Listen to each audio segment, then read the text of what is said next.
Oke teman-teman trainer, kali ini kita membahas mengenai aerobik, pemrograman aerobik untuk klien yang Bapak A tadi. Kita kembali ke Bapak A dengan berat 70 kg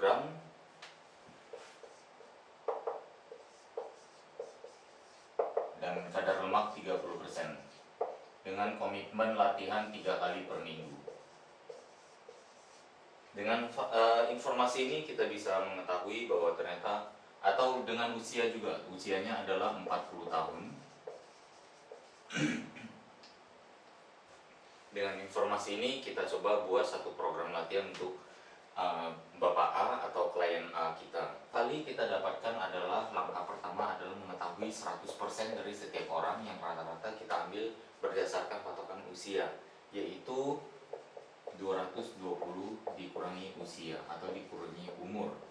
Untuk Bapak A ini berarti 100%-nya adalah 220 dikurangi umur 40 sama dengan 180. 180 ini mewakili total detak jantung 100% kemampuan Bapak A per menit.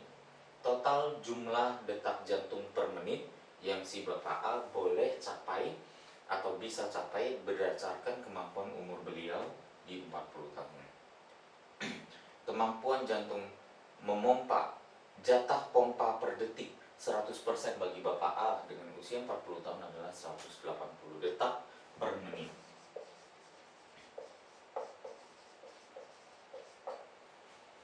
Setelah kita mengetahui ini, yang kedua adalah kita perlu mengetahui bahwa Bapak ini perlunya apa dengan kadar lemak tinggi seperti ini. Apakah Bapak A ini goalnya untuk memperkuat jantung atau mau menjadi atlet triathlon, atlet maraton atau sebagainya. Jadi oke, kita sudah sampai di sini, kita sudah tahu kapasitas 100% dari Bapak A ini, klien A ini, yang menjadi caution di sini atau perhatian adalah 180 detak per menit adalah 100%. Bapak A ini tidak perlu dilatih sampai ke level tersebut. Ada level-level di mana yang kita ketahui, kalau saya gambarkan tabel di sini, ya, yang kita ketahui adalah level zona ini katakan 100%. Ini katakan detak jantung, ya, dan ini katakan waktu.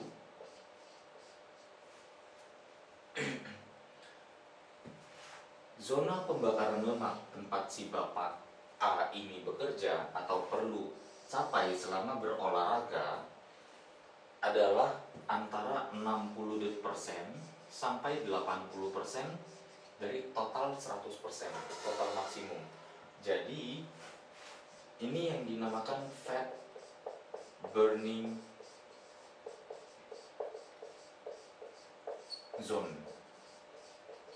Jadi ini adalah zona atau zona pembakaran lemak, ya, zona di mana detak jantung saat detak jantung ada di 60% per menit dan 80% per menit ini adalah zona di mana tubuh menggunakan lemak sebagai sumber tenaga.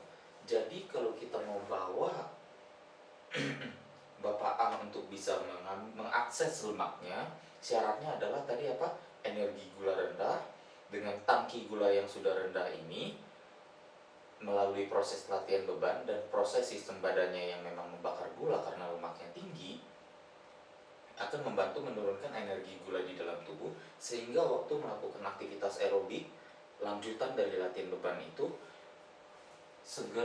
dengan mudah kita membawa mereka atau beliau masuk ke zona pembakaran lemak, yaitu setidaknya di 60% dari total maksimum heart rate-nya. Untuk Bapak A ini 60%-nya ada di mana? Berarti 60% dikali 100%-nya kali 180.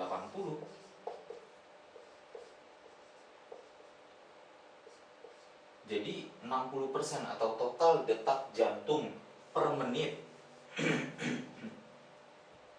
Bapak A ini di 60% adalah lebih kurang 128 detak per menit.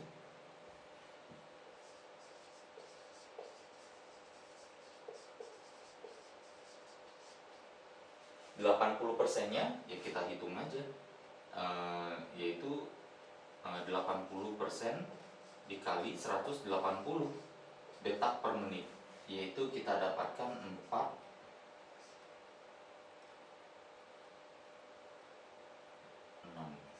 144 detak per menit.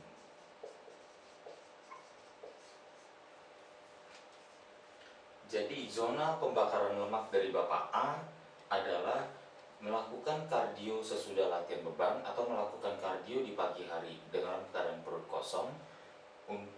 Setelah sedikit pemanasan, ya, membawa detak jantung si klien ini ke antara 128 detak sampai 144 detak per menit.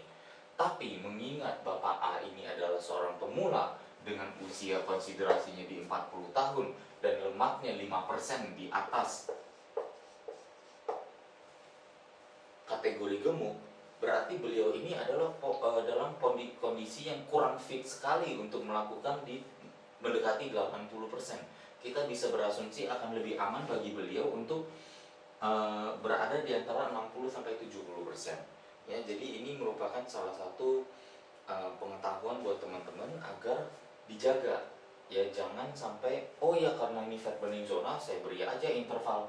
Misalnya naik dari 60 kemudian naik ke 80, kemudian saya turun lagi ke 60 ke 80 lagi, atau 80 saya tahan lama di sini selama 5 menit sebelum turun lagi ke 60. Mungkin bukan menjadi variasi program yang tepat untuk beliau karena beliau konsiderasinya adalah seorang pemula yang perlu bertahap dan secara membangun staminanya, menurunkan lemaknya dulu, dan pada saat yang sama meningkatkan staminanya, meningkatkan daya adaptasi beliau dulu.